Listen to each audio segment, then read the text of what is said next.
Nascido e criado no meio da comunicação, decidiu estudar engenharia civil, na USP de São Carlos. Não se sentiu completo. Trabalhou como engenheiro e consultor e, após alguns anos, optou por ingressar na faculdade de jornalismo.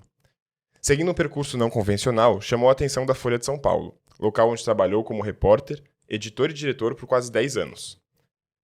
Com passagem pela Editora Globo e pelo Diário de São Paulo, em 2006 chegou ao Estadão, onde ficou por 9 anos como diretor de conteúdo.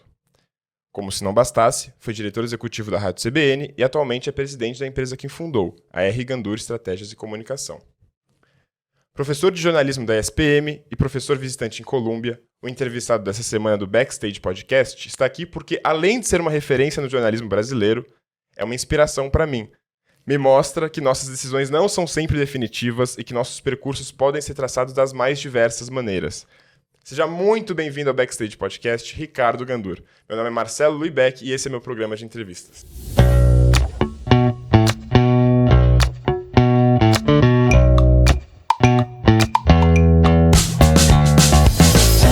Olá, Marcelo. Que alegria estar aqui. Olá a todos que nos ouvem, nos assistem. E, bom, eu começo comentando essa tua declaração de libertação, que depois eu explico um pouco por que isso aconteceu, mas no final da faculdade de engenharia, eu comentando com o meu então diretor, inesquecível, o professor Dante Martinelli, lá da USP de São Carlos, essa minha dúvida entre o curso que eu estava fazendo e o que eu ia trabalhar, me dedicar depois na minha vida, né, posterior à formatura. E ele me disse uma frase que eu jamais esqueci. Ele disse assim: Ricardo, na noite da formatura, você será diplomado engenheiro e não condenado a engenheiro. E aquilo foi libertador para mim. E a engenharia é uma formação que está aí, me acompanha durante toda a vida, e isso é uma amostra de que conhecimento você só acumula, né? Você jamais abandona. E a relação entre estudos e ocupação, profissão, ela é mais do que exclusiva, ela é rica, né? Aberta. E tudo isso porque, na verdade, eu nasci na comunicação, né? O meu pai teve no interior de São Paulo, uma cidade pequena, Nova Granada, no noroeste paulista, perto de São José do Rio Preto. O meu pai tocava ali o jornal, um jornal local, né, a Tribuna, e também o cinema, o Cine Granada. Ele também, volta e meia, falava na rádio comunitária. Ele tinha uma coisa que era muito, muito comum no interior de São Paulo, no interior do Brasil, que era já que nós estamos aqui num podcast, é legal falar isso, que é o serviço de alto-falante, que era uma caixa de som na praça. Isso em Nova Granada tinha muito, né? Que tocava música, dava informações. Era um rádio aberto gratuito. Né? E tinha que ter alguém ali para tocar, para colocar a pauta do que ia ser colocado na praça, né? A Alessi Brandão menciona isso naquela canção, né? Num serviço de alto-falante, no Morro do Pé da Bandeira, no Pó da Bandeira, no serviço de alto-falante. Isso é uma expressão. Seu pai fazia isso? E meu pai fazia isso, né? Ele fazia isso também. Tinha um outro, à noite tinha um footing na cidade, né? O que era isso? À noite, o footing é um passeio pela praça. Isso é muito comum, era muito comum nas cidades do interior. Que as pessoas iam passear e na praça. E tinha esse serviço de alto-falante que tocava músicas e os paqueras ofereciam. Você ia lá, pagava um cruzeiro ou 2 cruzeiros, nem me lembro, uma coisinha, e você oferecia uma música para uma paquera. e as meninas andavam numa direção, os meninos andavam na outra. Era o footing. Era um jeito dos jovens se encontrarem. Assim. Depois tinha Depois tinha o bailinho no clube local, onde eu fui também com 16, 17 anos. Na época não era DJ, era discotecário, a expressão. Né? Isso estamos falando do final da década de 70. Os embalos do sábado à noite. Cidade muito pequena lá? 20 mil habitantes. Bem pequena. É uma delícia. Ricardo, eu falei que você é uma inspiração para mim porque eu me formei em Direito e tô entrando no caminho da comunicação também, né? Por outros meios do que os seus. Mas eu não tenho muita noção até onde isso vai me levar, né? E aonde eu vou terminar. Então, quando eu tiver a sua idade, eu não sei onde eu vou estar. Eu queria te perguntar se os seus caminhos eles foram planejados ou se as suas escolhas foram te levando até onde você está hoje. Como que foi isso? Olha, é interessante a gente analisar isso depois, né? Mas e essa análise eu já fiz várias vezes. Por que eu fiz isso, né? Primeiro que assim, essa vivência na infância me marcou muito, né? Eu fui colunista do jornal em que meu pai tocava, né? Eu editei, depois fiz reportagem, fui revisor, fui tudo. Minha mãe também sempre escreveu, minha mãe escrevia muito bem. Ela fazia coberturas de casamentos, uma espécie de colunista social, assim. Isso me marcou muito. E a opção pelas ciências exatas foi uma questão ali, talvez, da realidade da época, né? Tinha uma coisa meio quadradinha, assim. Você vai fazer medicina, engenharia ou direito. Tinha esse trio clássico, né? Até hoje ainda é meio assim, viu?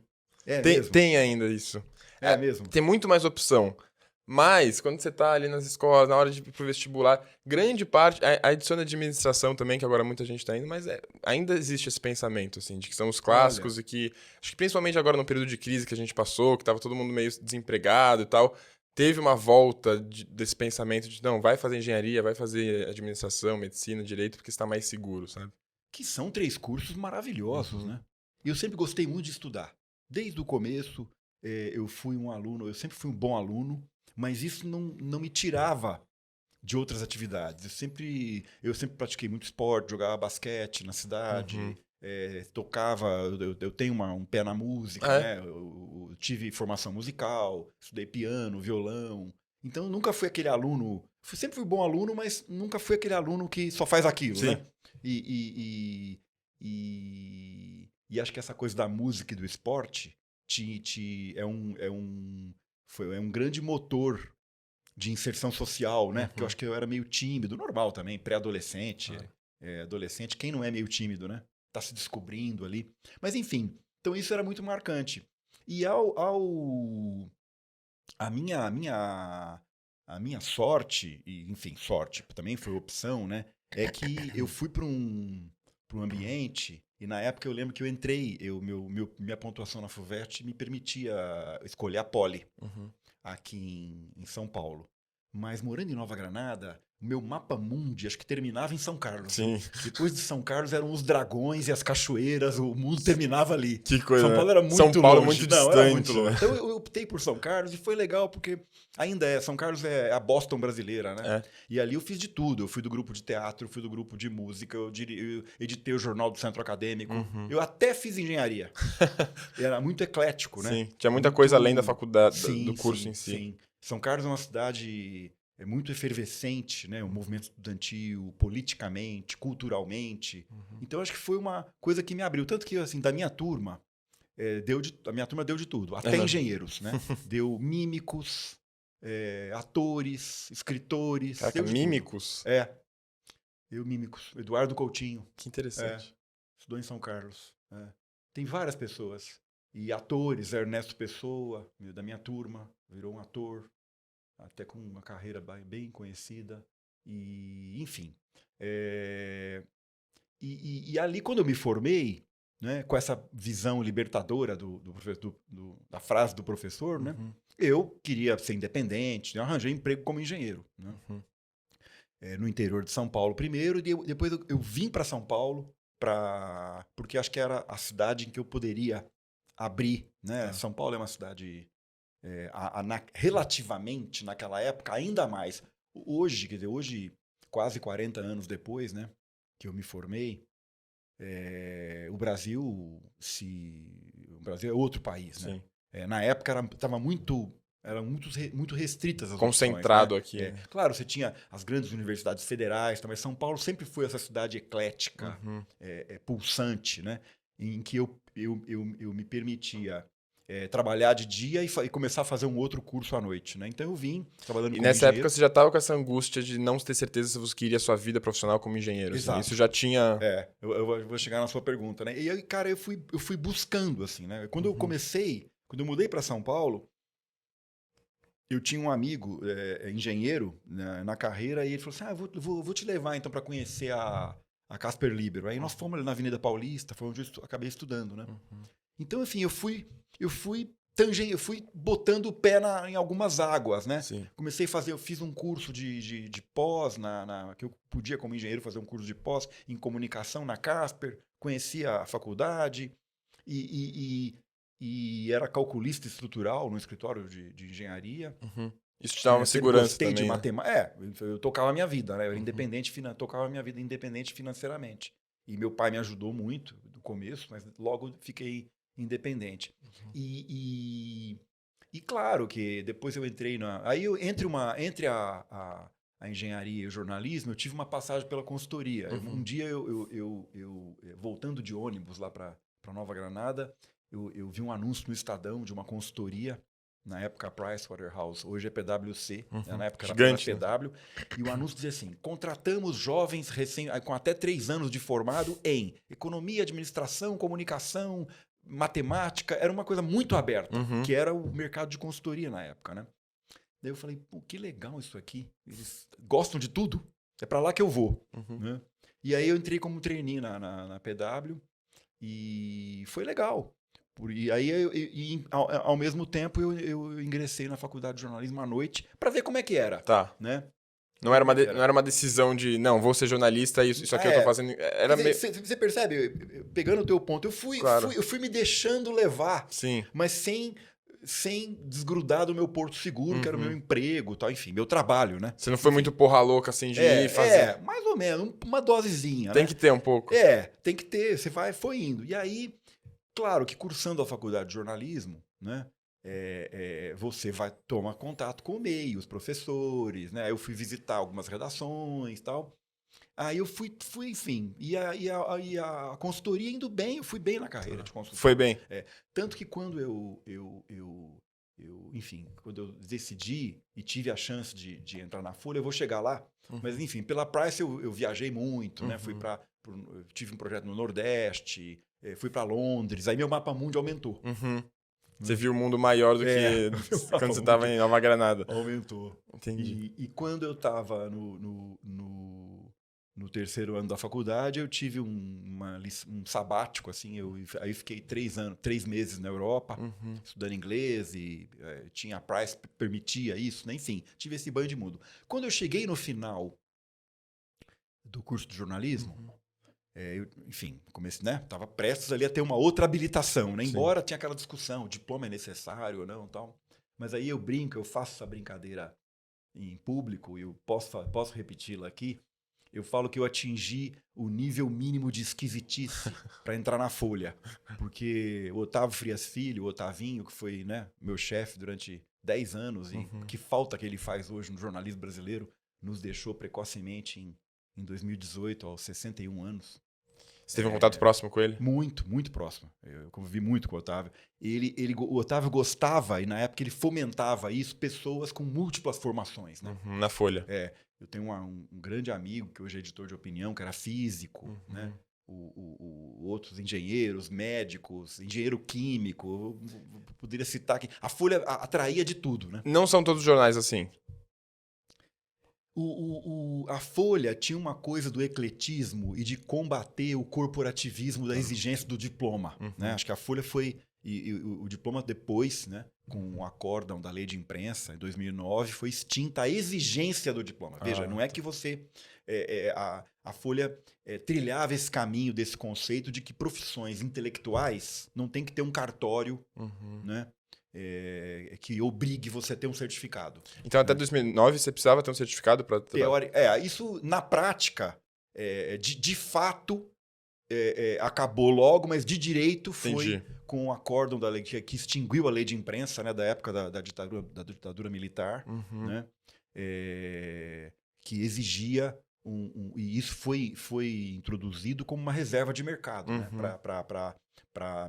restringir o acesso de qualquer pessoa com capacidade de se expressar para escrever num veículo de mídia. Né? Tá. Vejam, estamos na época analógica. Né? Hoje qualquer um publica qualquer coisa. Né? Vamos falar aí um pouco mais disso. Eu mesmo, né? no meu podcast, né? Eu faço aqui, eu publico daqui. Exato, né? exato. Então você vê que era profético, né? Sim, claro. É isso. Então eu com esse avanço, né, da maturidade um pouco, já estava com 27 anos, eu tive uma oportunidade de cobrir férias na Folha, né? E essa formação eclética os atraiu, né? Muitas editoras e Eleonora de Lucena e Paula Cesarino foram fundamentais na minha contratação, e depois o Otávio entendeu muito, e eu falo que aí eu fui para a Folha cobrir férias de um mês, fiquei 10 anos. Né? Então vamos falar. E na época, o sócio da consultoria, que é um cara que também até hoje admiro muito, nunca me esqueço, né? O Luiz Meisler, que está na Oracle, ele disse assim: o Ganduro, a consultoria é uma grande reportagem. E é verdade, né? Claro que na consultoria você depois faz recomendações e tal, mas ele quis dizer isso, me desejou boa sorte.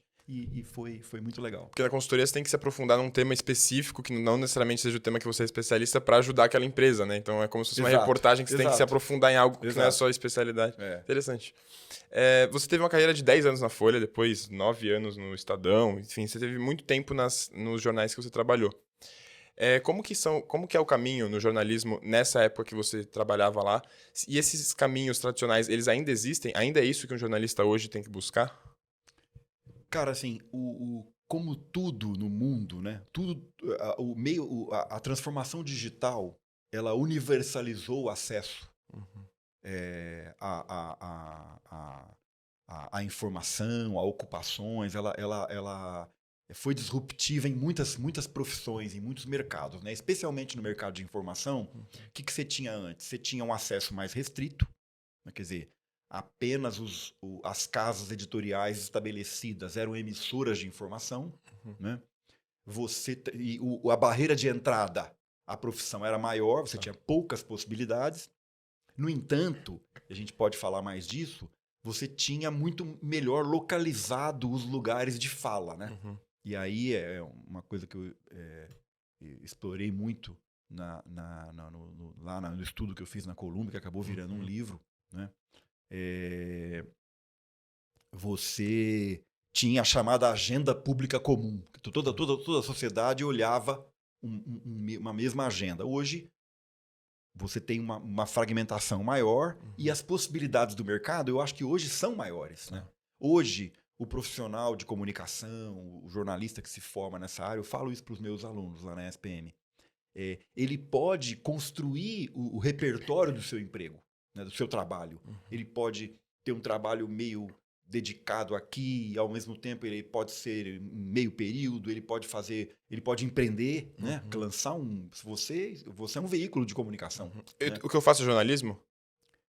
O que você faz é jornalismo. E aí a gente pode chegar lá. O que é preciso manter é o método. Aí vem a questão do método, né? Por isso que essa confusão hoje nas redes sociais, porque o que faz uma informação ter caráter jornalístico? Se ela trilhou algum método jornalístico de apuração, checagem, edição e contexto. Tá. Né? Então, ao se preparar para essa entrevista, como eu estou vendo aí teus papéis grampeados aí, você cunhou um método jornalístico. Tá. Né? E hoje a falha que se tem no mercado é que a falta de método leva a informações serem publicadas, né, com duas grandes confusões. A falta de método, a primeira, e a segunda, a mistura entre informação, análise e opinião. Tá. São os três principais gêneros que distinguem um conteúdo. Tá. Né? Que, com todas as mazelas, isso na mídia analógica, e com todas as precariedades, e com todos os desafios, e acho que nós da mídia temos ainda que nos aprimorar sempre, mas na mídia analógica, essa distinção ela é mais clara. Tá. Ela era mais clara. Hoje ela se torna mais difusa. A gente pode entrar um pouco mais profundo nesse tema, mas antes eu queria falar sobre a sua tese de mestrado. Sua tese de mestrado fala sobre a redução das redações e como isso pode afetar negativamente a qualidade informacional, assim como a maior presença dos políticos nas redes sociais, falando diretamente com o público, sem o intermédio do veículo jornalístico. Eu queria que você explicasse um pouco sobre o que você quis dizer com essa tese. E você estava na frente de grandes jornais durante esse período, né, dessa última década que os jornais tiveram que reduzir redações. E eu queria saber como que você lidou com isso e se você acha que a qualidade informacional realmente se degradou nesses últimos anos. Certo. Primeiro, para explicar que eu sempre tive um pé na academia, né? Eu sempre gostei de dar aula, então isso me fez ter esse trilhozinho assim em paralelo à minha carreira, né? Como você falou, 10 anos de Folha, depois 5 de Editora Globo, Diário de São Paulo, e depois 9 de Estadão. Mas quando eu estava completando quase 10 anos de Estadão, por uma série de atividades, eu acabei sendo convidado pela Escola de Jornalismo da Universidade de Columbia, né, em Nova York, para ser professor visitante lá, e eu poderia ter a possibilidade de fazer um projeto de pesquisa com total autonomia. Então aí que veio e que virou essa dissertação de mestrado na USP quando eu voltei aqui depois. Mas isso começou assim. Realmente eu, na minha carreira de diretor editorial, né, eu organizei e comandei muitos processos de reestruturação de redações, porque ao longo na década de 90 isso já se verificava, mas nos anos 2000 e depois se intensificou, o modelo de negócio se fragmentou, né? E o custo de produção de conteúdo tinha que ser adequado. Né? Então houve... E de forma geral, e também nas minhas gestões, muitos enxugamentos, demissões de jornalistas. Né? O próprio Grupo Estado tinha um segundo jornal, que era o Jornal da Tarde, histórico, né? E ele foi encerrado na minha gestão. Né? E a gente, enfim, com toda a ética e transparência, né? Foi muito... Mas é doloroso você ver um mercado. Então aquilo me preocupava. E eu resolvi estudar isso, né, quantitativamente. Então fiz uma pesquisa com a base de jornais da Associação Nacional de Jornais. Entrevistei dessa base mais de 60 editores-chefe do Brasil todo para tentar medir esse enxugamento. Que editorias estavam se reduzindo? Como é que as redações estavam operando essa mudança, né? Para redações menores. Né? Eu cheguei no Grupo Estado com mais de 700 jornalistas. Nossa. 10 anos depois, nós tínhamos pouco menos de 500, quer dizer, uma redução relevante. E aí, ao mapear esse enxugamento, me veio uma indagação, que acho que é uma atitude científica. Né? Você olhar para o dado e falar, bom, se as redações vão reduzir sua capacidade de produção de conteúdo, o que é que pode entrar no lugar? Ela vai abrir espaço para quê? Então, na época, eu imaginei, ou as assessorias de imprensa, ou a informação chapa branca, né? E aí eu tive a ideia de medir a atividade política de governadores na rede social mais popular na época, que era o Facebook. Então, acho que hoje o livro é considerado, e depois virou um livro, né? A primeira fotografia do que a gente viu acontecer depois. Né?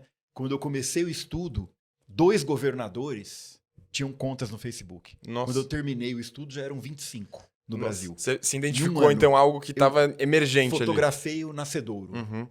E hoje isso se tornou cada vez mais, né? Você pega até o Bolsonaro, hoje o Lula faz uma live direto com o público no Facebook, no Instagram, para se comunicar sem ter o veículo jornalístico no meio. O que você pensa sobre isso? Assim? Isso é ruim para a informação ou é bom? Porque acho que tem um pouco dos dois, né? O contato direto com o público é um clássico, né? Jânio Quadros, que foi governador e presidente da República, renunciou e depois prefeito de São Paulo, foi governador, não sei se ele foi presidente, né? Renunciou e depois prefeito. Era especialista nisso, os comícios, né? Ele ia pelo interior. Eu vi Jânio Quadros em Nova Granada, de pé num caminhão, né? Falando para as caminhadas, né? Tal. Então, o contato direto com o público é um clássico da política. Né?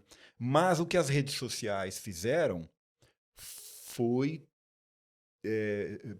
permitir esse contato com uma escala gigantesca. Uhum. E aí o impacto é muito grande. Né?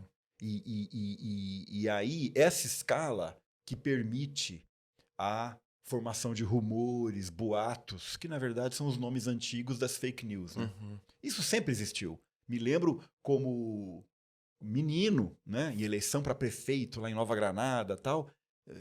Há 2 semanas da eleição corria um boato na cidade. Não, porque fulano tem não sei o quê, alguma coisa, né? Contra um candidato ou outro. Quer dizer, isso é um clássico da humanidade. Acontece que os meios digitais permitem um poder de manipulação muito mais perverso, na minha avaliação. E aí vem toda a discussão de regulação, se tem que ter, se não tem, enfim. E aí eu vou para uma pergunta de um jornalista, o André Heller. Ele pergunta se, com o advento das redes sociais e os políticos mais presentes nelas, se o jornalismo brasileiro está preparado para lidar propriamente com isso, para cobrir propriamente as redes e para cobrir propriamente essa comunicação direta. Não, eu não tenho dúvida que primeiro a internet e depois as redes sociais, que é o efeito mais notável da internet, né? Aprimorou o jornalismo. Lá atrás, muito lá atrás, como é que você sentia a reação dos leitores, né, dos ouvintes, dos espectadores? Pelas manifestações, pesquisas de opinião, pelas cartas que as pessoas enviavam às redações, né? Hoje você tem o feedback da tua audiência instantâneo. E isso, eu acho que primeiro foi uma grande lição, né, para nós jornalistas, né, de humildade, de transparência. A gente aprimorou. Eu acho que eu não tenho dúvida que o jornalismo brasileiro, que é dos melhores do mundo... É mesmo? Não tem dúvida. O jornalismo brasileiro é de excelente qualidade. O método, as escolas, o que se pratica aqui, né? Eu acho que mas tem falhas? Claro que tem. Como qualquer profissão. Tem erro médico, erro jornalístico, erro de piloto de avião, erro de qualquer coisa. Toda profissão comete erros. Né? Sim. Mas o Brasil tem uma prática jornalística com métodos estabelecidos, conhecidos, as universidades praticam, as faculdades praticam, e é discutido em sala de aula. Né? É muito notável, assim, e de se orgulhar. Eu queria saber se você sente que nos últimos anos, por parte da opinião pública, houve uma maior descrença no jornalismo profissional. Para mim, é uma sensação que eu tenho. Eu sinto, por exemplo, que com a pandemia isso se polarizou cada vez mais. Então tinha um pessoal que acreditava muito no jornalismo profissional e agradecia por existir, porque as informações oficiais às vezes eram um pouco confiáveis. E uma outra parte que achava que o jornalismo profissional era fake news completo. Você acha que a gente passou por um processo de descrença? E por quê? Assim, e como sair disso? O fato de que os meios digitais deram a qualquer um a possibilidade de publicar é que muda tudo, né? Vamos analisar um pouco esse ato, né? Publicar é tornar público. Né? Na mídia analógica, eu lembro quando eu entrei na Folha, eu levei assim 3, 4 meses para assinar uma matéria. Assinar uma matéria era um ato de... O editor me chamou, a editora me chamou e disse, olha, essa matéria tua será assinada, chamada na primeira página, quer dizer, você vai responder por isso, né? Tinha um peso muito forte que fazia você ler 30 vezes o que você escreveu, checar, né? Enfim. Não há dúvida de que, primeiro, o ambiente digital teve imensos benefícios para a humanidade. A gente viu lá no começo, né? Ditadores foram revelados, derrubados, grupos que não se viam representados, né? Na mídia estabelecida, ou pouco representados, ou subrepresentados, enfim. Esse é o balanço que se faz hoje. Né? Ao mesmo tempo, o ato de publicar foi banalizado. Então, isso dá margem a surgimento de Aí vem a questão da agenda pública comum. Né? Essa fragmentação permite, e também com efeitos muito positivos, que cada grupo estabeleça a sua agenda, cada grupo da sociedade. Isso é muito bom, ao mesmo tempo, requer uma moderação. Né? E a moderação é a imprensa estabelecida que está preparada para fazer. Porque você tem um editor-chefe, tem um modelo, você tem uma metodologia implantada.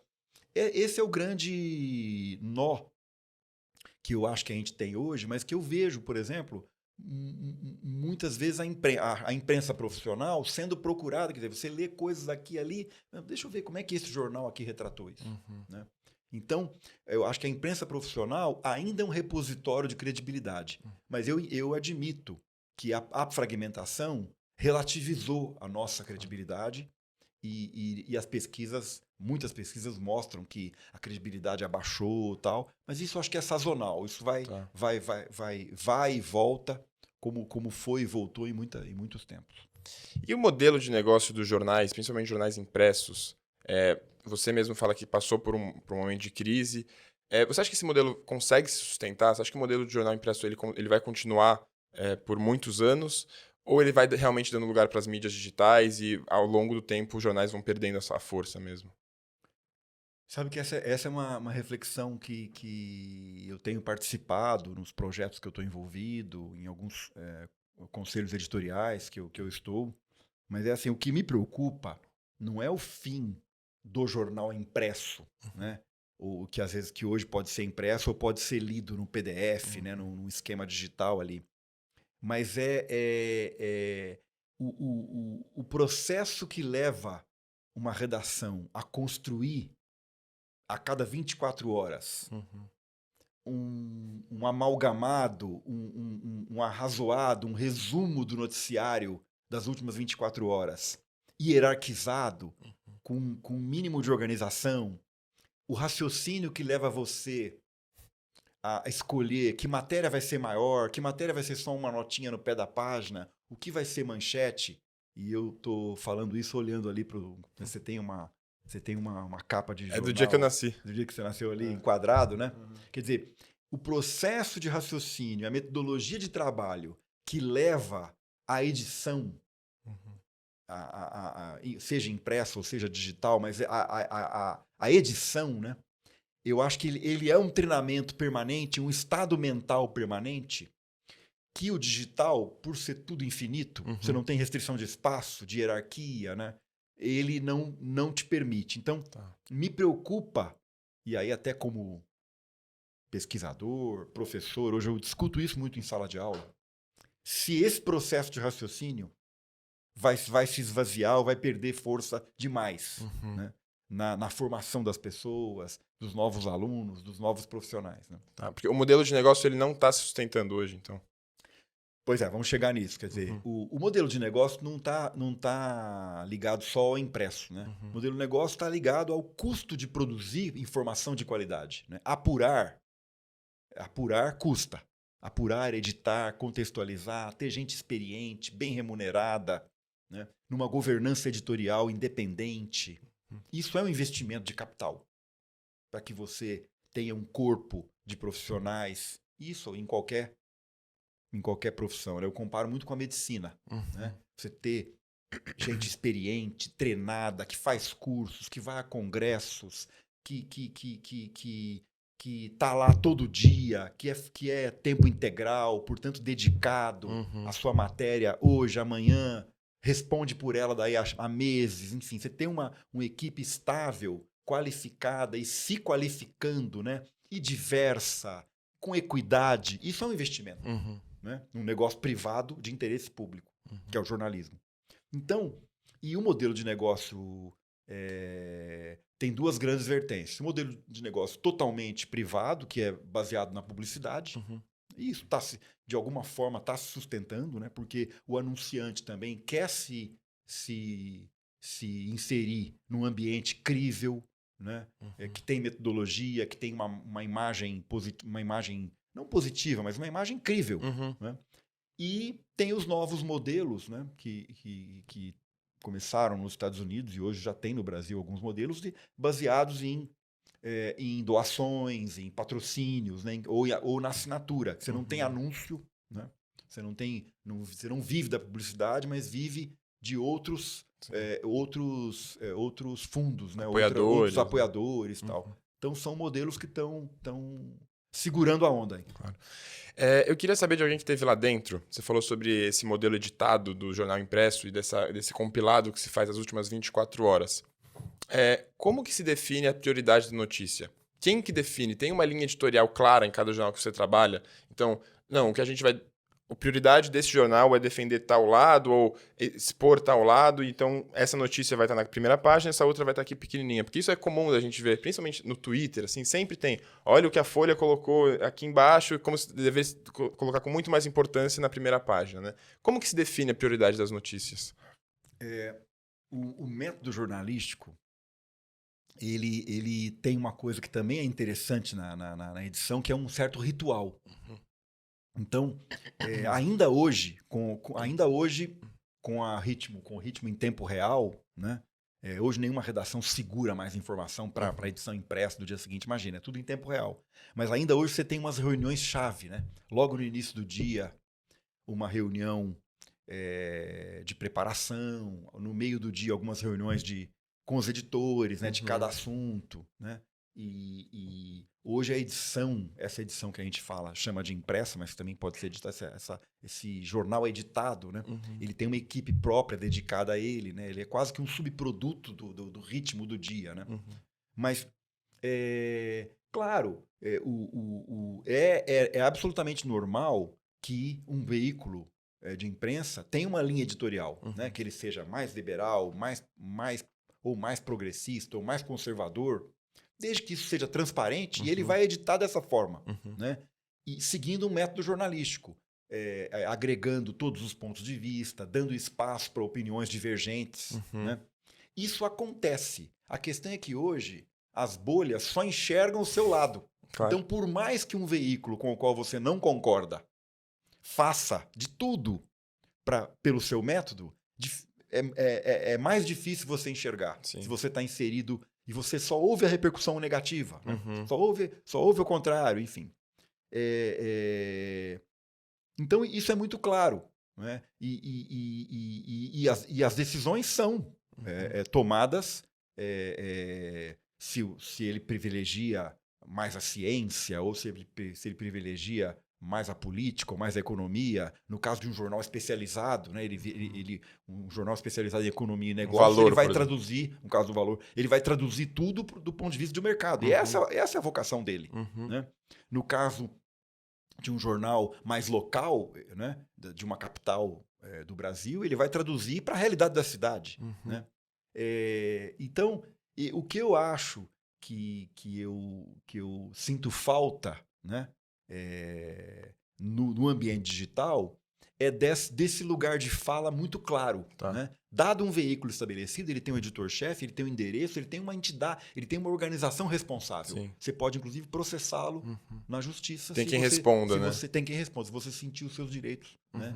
E quanto disso não aconteceu, né?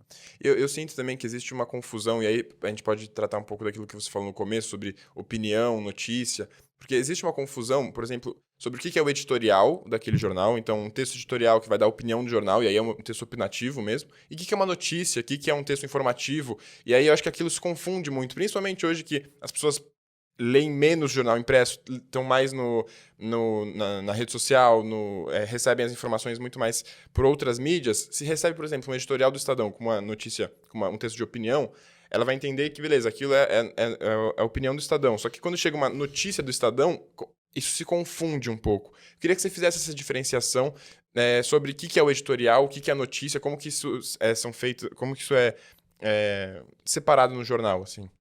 É um grande desafio isso. Voltando, então. Na mídia analógica, as coisas tinham um lugar definido.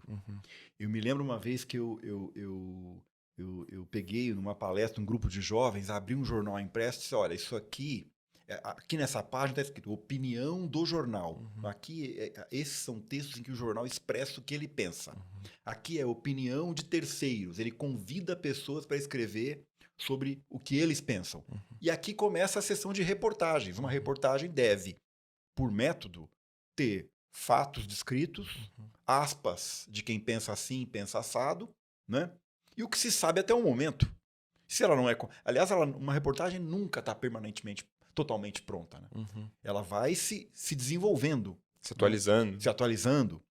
E isso também passa por uma coisa que a gente até participa do Instituto Palavra Aberta, que prega muito isso, a educação midiática, né?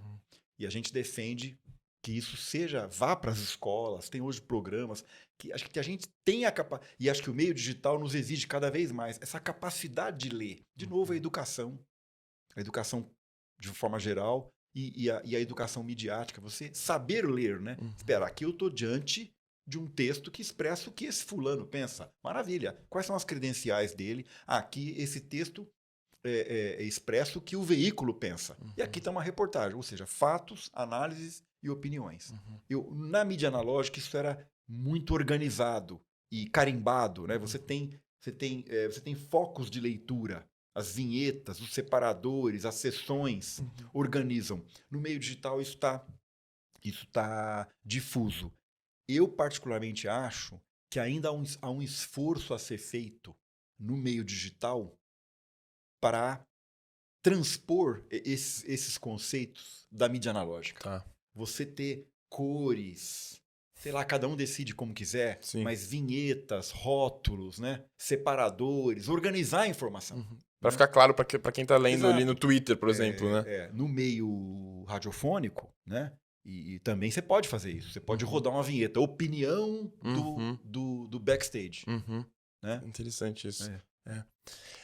Ricardo, posso passar para um tema um pouco mais polêmico, eu acho? Por favor. Que também tem a ver com esses anos que você trabalhou e tem a ver com o jornalismo brasileiro, no sentido que eu queria saber sobre a cobertura da Lava Jato. Na época da Lava Jato, a grande parte dos veículos de imprensa apoiaram muito a operação e até como algo disruptivo, como algo que estaria mudando o paradigma do combate à corrupção no Brasil.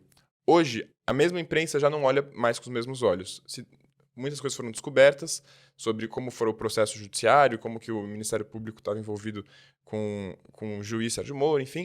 Eu queria saber uma avaliação da cobertura jornalística da Lava Jato e como que era naquela época para vocês que estavam ali cobrindo. Como que foi esse momento, assim? Essa análise, você tem que se debruçar sobre a história, né, de uma democracia ainda tão jovem, né, e sobre cada momento histórico. Eu acho que a imprensa, na época, ela expressou a indignação da sociedade, né, contra a corrupção. E se você for olhar bem, todos os responsáveis do Petrolão foram presos, né? Dinheiro foi devolvido, delações foram feitas, quer dizer, e na época a gente falava que avanço, porque nunca nesse país empresário rico e político tinha ido para a cadeia. Né? Agora, dali ficou um legado, né, de proximidade com a fonte, se procuradores e juízes usaram mais ou menos, mas aquilo era a realidade do momento. Né? E eu acho que a gente saiu daquilo com aprendizados muito fortes, que acho que hoje estão aí. Sendo. Se você comparar a cobertura de hoje, dos fatos políticos, das denúncias, com a cobertura daquela época, eu acho que a gente evoluiu. Tá melhor hoje. Tá melhor, cada vez melhor. Porque é muito né?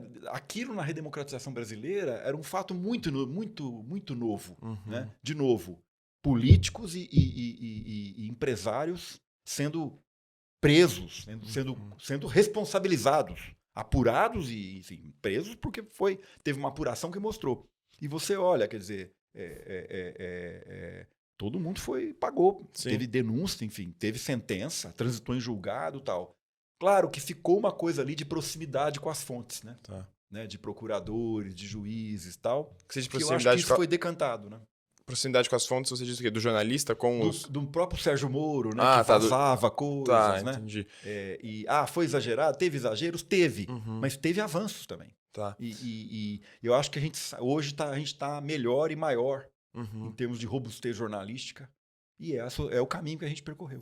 E aprendendo também com o que vai passando, né? Eu acho que tem um processo mesmo de quando você tá vendo no momento e quando você vê depois. É óbvio, é muito fácil julgar quando você tá vendo depois de 5, 6 anos aquilo, né? Exato.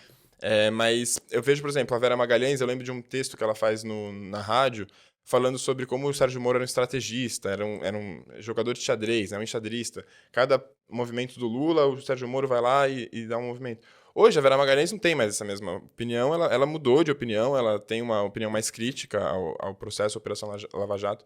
Então, eu acho que as mesmas críticas que devem ser feitas para aquilo também devem ser analisar hoje como que esses jornalistas e como a imprensa hoje trata aquilo. Porque naquela época é muito fácil, né, você julgar e você ter uma opinião sobre como que aquilo foi tratado numa época que a gente sabia menos, a gente tinha menos informação, né?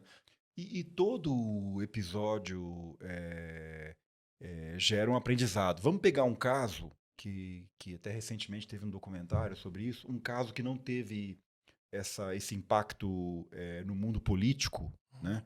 Mas que foi o caso das denúncias lá que levaram à cobertura da chamada escola infantil base no bairro da Aclimação, né? Saiu um documentário recentemente sobre isso. Né? Ficou conhecido como o caso o caso da escola base, né? Ali, os ingredientes de busca de exposição pública, né? A questão de você ter naquele momento rolando a CPI, uma CPI de atos, não me lembro o nome, mas tinha um caso no Congresso sobre pedofilia, enfim, era o momento da sociedade. Tudo errado, né?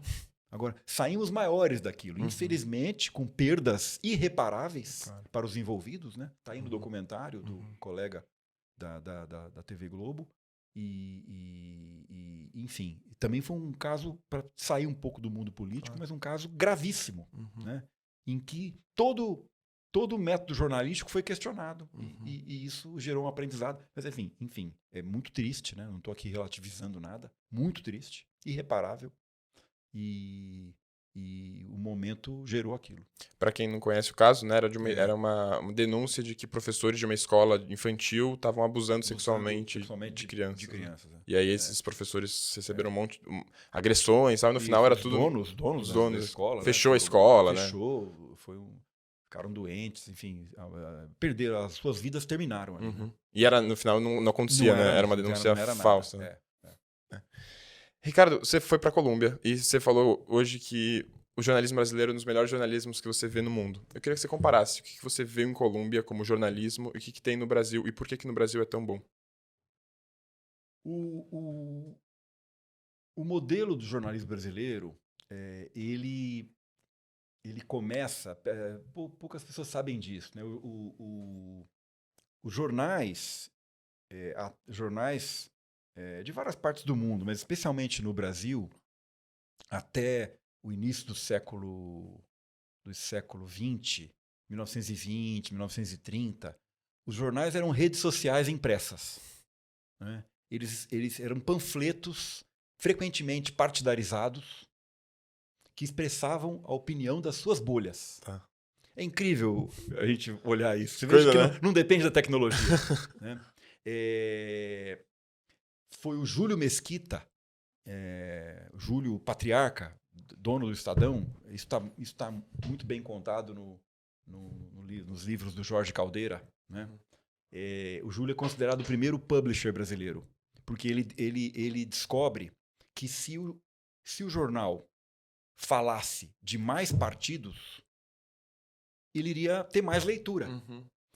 E o Estadão, em 10 anos, mais do que quintuplica de circulação. É mesmo? Ele descobre a objetividade, a busca da objetividade como negócio. Porque você amplia o mercado. Né? Então, o jornalismo brasileiro tem, ainda na primeira metade do século XX, uma experiência de um publisher profissional que busca objetividade como alcance de mercado. E o Estadão vira um sucesso. A partir dos anos... E isso gera... E não vou nem falar do Jornal do Brasil, né? Da Veja, experiências... Você vê que o Victor Tivita, né, traz da Itália, da Europa, né? O pensamento editorial, né, de massa né? A questão da assinatura. O Brasil foi pioneiro em muitas técnicas de ampliação de audiência, né? A questão da assinatura, que é um negócio difícil de implantar, né? Vitor Tivita, fundador da Abril, é responsável por isso, por implantar isso no Brasil, né? O Brasil é meio pioneiro nesse assinatura, aspecto, né? Ele traz da Europa, né? Enfim. O Brasil é muito forte em assinaturas. Aí também tem um modelo americano. Mas, enfim, aí vem o pós-guerra, tal, anos 60, né? E o projeto Folha, né? Começa ali 60, 70, mais 80, né? Um pouco antes de eu chegar lá. O Otavinho também com essa coisa de buscar objetividade, né? Buscar o ecletismo. Então se inspira muito em Colômbia, na escola americana, né? Que é o lead estruturado, né? A organização da informação. A Folha tem um papel muito forte nisso, né?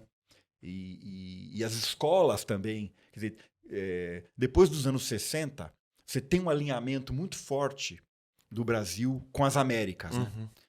Até então, né, a própria USP foi fundada por franceses. Né? Você tinha um alinhamento forte com a escola europeia. Né? O Brasil faz essa mudança. Né? E aí o estilo da imprensa americana, a pirâmide invertida, né, que é estruturar a informação mais importante para menos importante no texto, a busca do lead e tal. Então, isso aprimora muito e aí acho que o Brasil tem essa característica, né, que é muito também americana, que é de um país continental, de muita cultura regional, eclético, sincrético. Né? Então, isso no jornalismo, né? O jornalismo bebe muito dessa característica brasileira, multicultural, muito fortemente. Você vê a experiência que você tem hoje, e eu conheci muito quando fui da Associação Nacional de Jornais pelo Brasil fantásticos. Né? Então, o nível de jornalismo brasileiro, regional e nacional, muito bom. Ainda que, infelizmente, você tenha hoje o que a gente chama de desertos noticiosos. Né? O Brasil tem muitos municípios sem nenhum veículo de imprensa. É mesmo?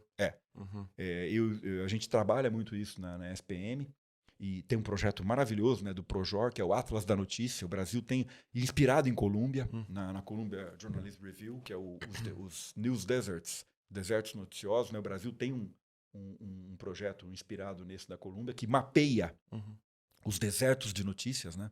Que a gente estudou isso recentemente, né, na SPM, todo ano. É uma disciplina que eu dou lá, né, o jornalismo local.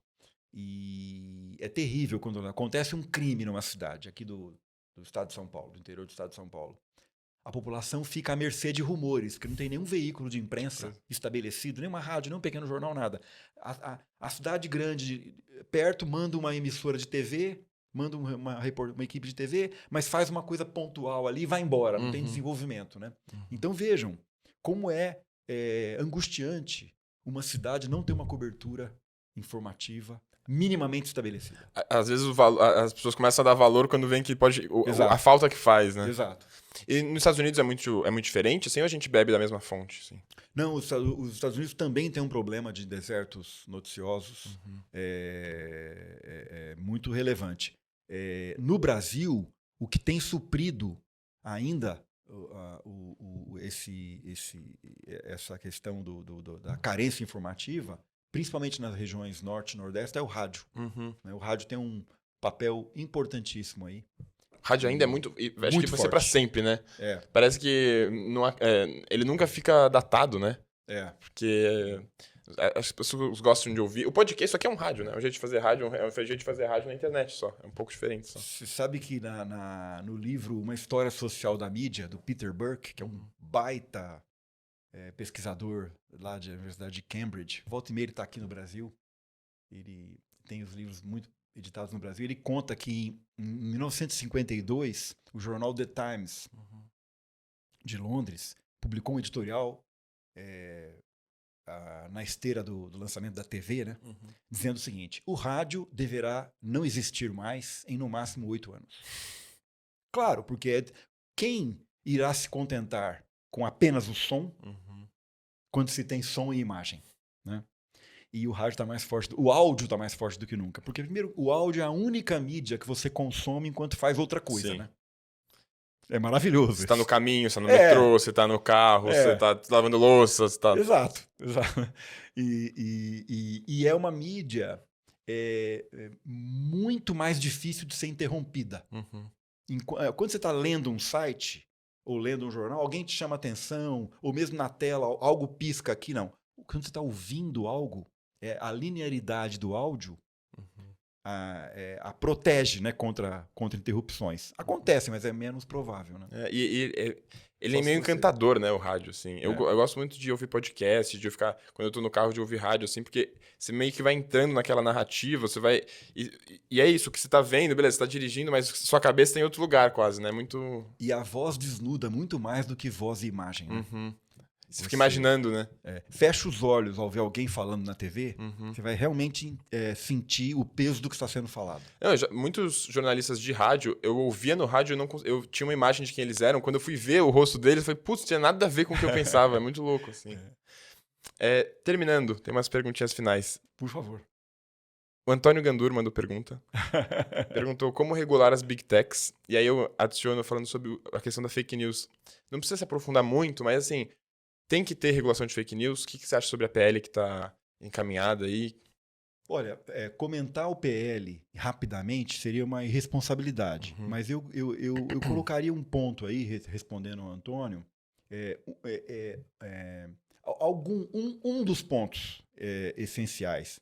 Quer dizer, são empresas que emitem informação, constroem audiência, e com isso faturam em publicidade. Bom, eu acabei de descrever uma empresa de mídia. Então elas precisam se assumir como empresas de mídia. E aí ter comitê editorial, mundial, nacional, global, responder por isso, né? Investir em curadoria e assumir as responsabilidades por isso. Estou dizendo isso em termos muito sintéticos. Claro. Já existem iniciativas? Sim. Né? Várias das Big Techs têm comitês já de governança, de curadoria. Sim. Acho que ainda falta intensidade e volume nisso tudo. Então,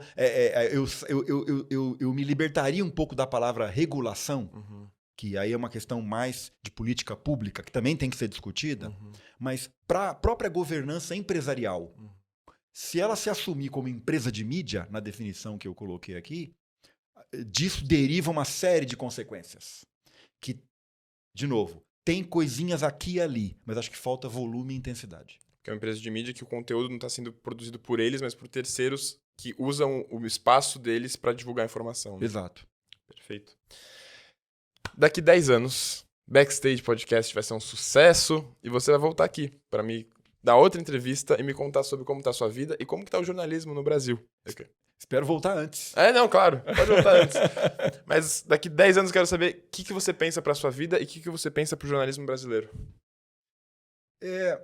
Eu espero que a gente esteja, primeiro, num mundo mais equilibrado climaticamente. Acho que tem uma questão... Eu estou muito envolvido nesse assunto, né?